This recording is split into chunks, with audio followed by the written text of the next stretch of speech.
Personal story segment tonight. Let's bring in Bob Woodward from Washington. So what's your reaction to the Project Veritas situation? Big scandal, well, nothing, what?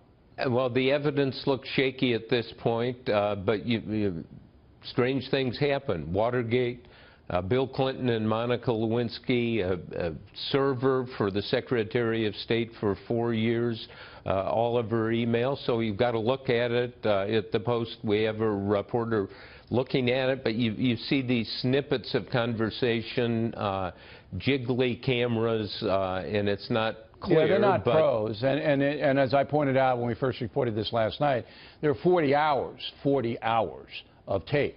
So you're right, but I wouldn't say the evidence is shaky because the guy had to leave the Clinton campaign today. I mean, that tells me that this is fairly big. And then you saw the defensive of the White House spokesperson, how defensive he was. Well, he wasn't overly defensive, I didn't think. And, we'll see. And people will look at this. As our former editor at the Post, Ben Bradley, said, the truth emerges. Sometimes it takes weeks or even years. Okay. So the Washington Post is taking a look at it, though, right? Indeed. Okay. Now, the debate tonight, in your POV, that's point of view that we do with every guest, you say that if you were moderating, you would hone in on the Hillary Clinton email situation. But isn't America tired of that? Haven't they heard it? Don't they have a massive headache? And she can evade, and the FBI's, I mean, why would you spend time on that? Well, because it's serious. It went on for such a long time, and she's said she made a mistake, but she hasn't explained what she's learned from the mistake. And if she would really dig into that, I think that might be revealing. I'd also ask her, obviously foreign policy, extremely important, and she should be asked, in national security circles, she's known as a hawk, much more so than Obama, and she should be asked, is that true?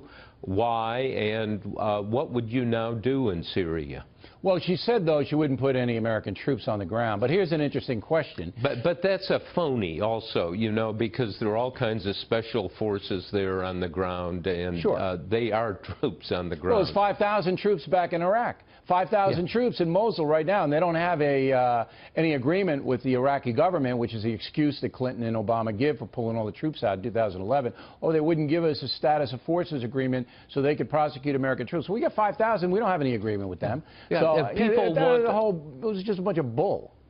Yeah, but people want a president who's going to level with them, and there is a tone here of not leveling. In the case of Trump, I think he really needs to be asked, are you really serious about insisting on a special prosecutor for Hillary Clinton if you become president?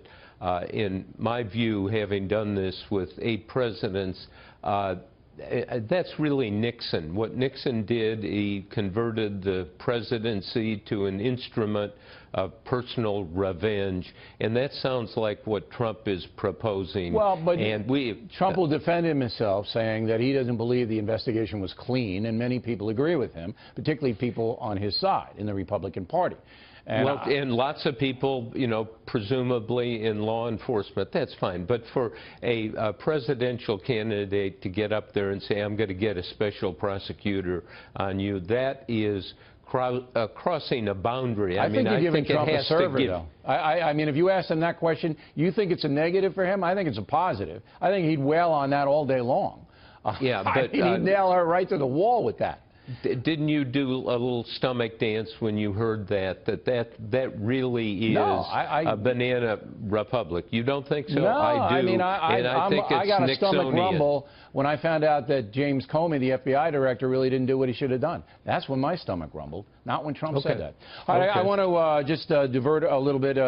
Bob is nice enough to help us on a regular basis. His book, The Last of the President's Men, is now out in paper back, and the movie that's being made is directed by Rod Lurie, who directed Killing Reagan. You're a lucky guy. Lurie did a great job with Reagan.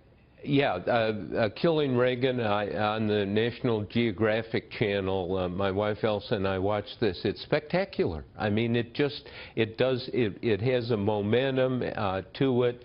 The guy playing Reagan, Matheson, Tim the Matheson, woman, yeah, and playing Nancy Reagan. I mean, it just jumps right out. So we expect Rod Lurie to do the same thing with the last of the president's you got to men. cuff him around now. I had to get him in a closet and give him a couple of these, but he really came through.